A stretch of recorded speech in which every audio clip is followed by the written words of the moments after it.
Hello my dear, сәлеметсіздер ме оқушылар? Бүгінгі токап курсымыздың кезекті видеоурогына қош келдіңіздер. Бүгін біз ағылшын тіліндегі маңызды тақырыптардың бірі future perfect шағымен таныс болатын боламыз.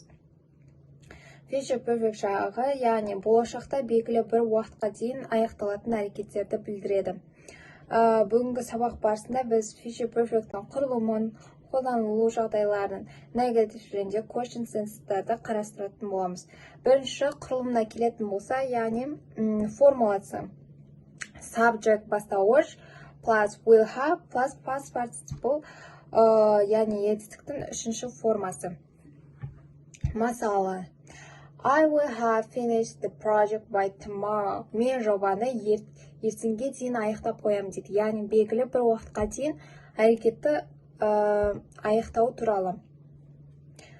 She will have left by the time you arrive. Сен келгенше ол кетіп қалады дейді. Яғни бұл future perfect шағында етістік үшінші формада қолданылады. Егерде тұрақты етістік болса, ет жалғау қолданылады, ал тұрақсыз етістіктер үшін өзінің арнайы формасы болады. Ал енді келесі future perfect'ің келесі қандай жағдайларда қолданамыз? Бұл үш жағдай бар. Бірінші, яғни белгілі бір уақытқа дейін аяқталатын әрекеттер. Мысалы, by 8 p.m. I will have completed my homework. Кешкі 8-ге дейін мен үй жұмысымды жасап бітіремін дедім. Екінші жағдай, яғни болашақта болатын әрекеттердің нәтижесін көрсету. Мысалы, she will have built a new road by next month. Яғни олар келесі айға дейін жаңа жолды салып қояды дейді. Үшінші қолданылатын жағдай, әрекеттің белгілі бір мерзімге дейін аяқталатын болжау. Яғни you have learned a lot of new things by the end of this course. Сіз осы курстың соңына дейін көп жаңа нәрселер үйренесіз дейді. Яғни болжау жасау. Ал келесі терісті сөйлемде, яғни question sentence'қа келейік. Future perfect шағында терісті сөйлемдерде, яғни will not have немесе қысқартылған түрі won't have формасы қолданылады. Яғни формуласы subject бастауыш plus will not have plus past participle формасы қолданылады. Мысалы, I won't have finished the report by 5 p.m. Мен есепті кешке 5-ке дейін аяқтай алмаймын дейді. She won't have left before you arrive. Сен келгенше ол кетпейді дейді. Яғни бұл терісті формасы. Келесі сұраулы сөйлемде, яғни question sentence. Бұл жерде бастауыштың алдына will көмекші етістігі қойылады.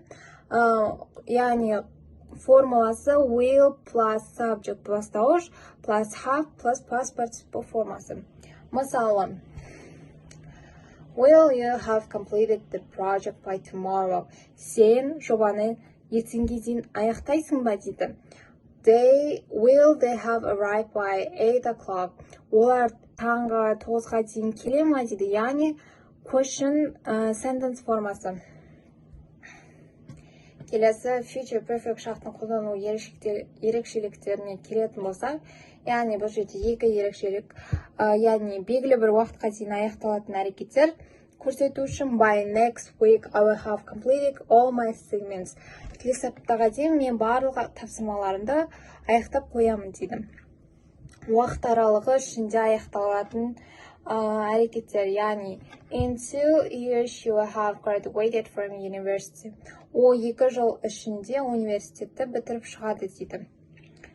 Ұқтық деген ойдамын. Келесі practice task'қа өтсек, төмендегі сөйлемдерді сіздер future perfect шағына ауыстыруларыңыз керек болады. Яғни жақшаның ішіндегі етістіктерді шығарасыздар. Ол үшін видеоны пауза қойып, дәптерлеріңізді шығарып, жазып алыңыздар. Жазып болсаңыздар, жауаптарын тексерейік. Жауаптар дұрыс болды деген ойдамын. Сонымен оқушылар, бүгінгі біздің сабағымыз соңына жетіп қалды. Бүгін біз future perfect'ның құрылымын, қолдану жолдарын, questions, negative sentence'дарды үйрендік. Сонымен қатар бұл шақтың, яғни белгілі бір уақытқа дейін болашақта белгілі бір уақытқа дейін аяқталатын әрекеттерді сипаттау үшін қолданылатынын түсіндік. Енді үйге тапсырма ретінде осы шақты қолданып күнделікті қолданылатын сөйлемдер құрастырыңыздар. Үй тапсырмаларыңыз осындай болады. Енді келесі сабақта кездескенше